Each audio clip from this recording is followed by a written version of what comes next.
Je m'appelle Christophe Aubel, je suis directeur de l'association Humanité et Biodiversité que préside Hubert Reeves. Au départ, je suis un instituteur, mais un instituteur passionné de nature qui assez vite s'est dit qu'il fallait s'engager pour protéger cette nature et c'est comme ça que je suis devenu directeur d'une association dont l'objet est notamment la préservation de la biodiversité, mais comme son nom l'indique, en lien avec l'humanité. C'est-à-dire que si la biodiversité nous intéresse, c'est parce que les humains nous intéressent.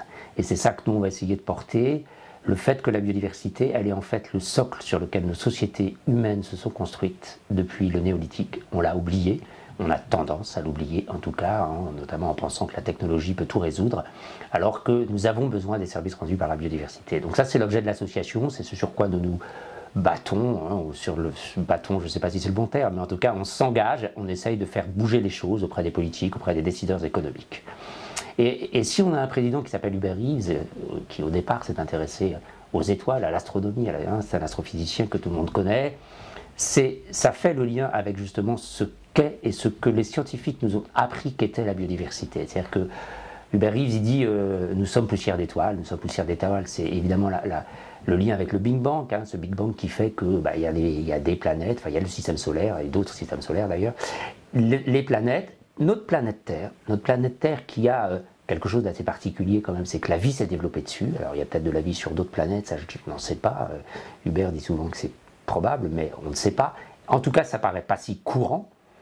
Et le lien entre justement ce chemin, c'est ce que nous ont expliqué hein, ces astrophysiciens sur ce cheminement jusqu'à la vie, c'est que la vie, c'est la biodiversité qui prend le relais justement.